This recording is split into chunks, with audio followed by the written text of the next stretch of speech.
Gentlemen, you are here to bring justice to the families of 3 beautiful young women whose lives were cut short by a cold and calculating killer. Darcy Corbett, Celeste Farami, April Sutherford. 3 women out for a run or a jog in the park when they were approached by an employee of the Forestry Service. An employee who used his authority to lure these women into a secluded area where he could safely perform the act of murder. Was it the work of a serial killer? Perhaps. But the theory that my client is the responsible party is just that, a theory. He strangled them slowly, inflicting maximum suffering and terror, and in the process, turned the Blue Ridge Parkway into his own private killing fields. No eyewitness, no fingerprints, no DNA, no murder weapon, not one shred of hard evidence. The only way that they can tie my client to these crimes is through the pseudoscience called profiling. At the close of evidence, you will know that Brian Matloff is the man who committed these crimes, whether he remembers it or not. So through this process of linkage analysis, you concluded that all 3 murders were perpetrated by one man. Yes, that's correct. And you believe that man is Brian Matloff. Yes, I do.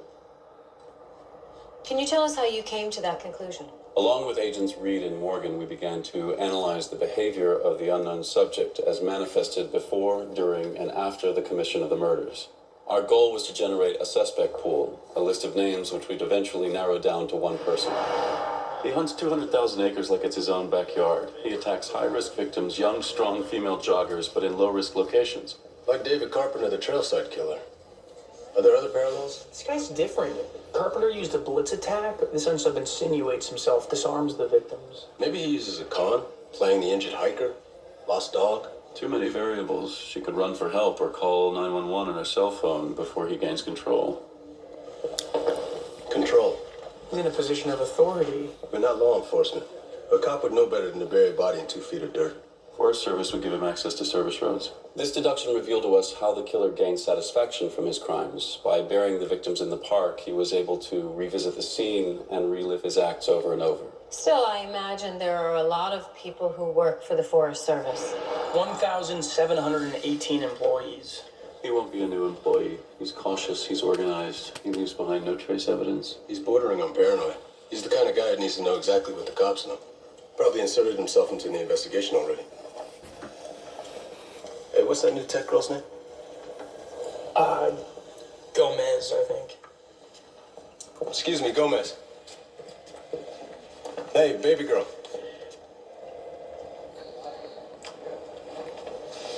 Baby girl? Forgive me, I just didn't know the real name. Evan Cullworth. What can I do for you? And what did technical analyst Garcia do at that time? We asked her to check names of forestry employees against a list of witnesses interviewed by the Roanoke police. And were you able to find a common denominator? Yes, one. Brian Matloff.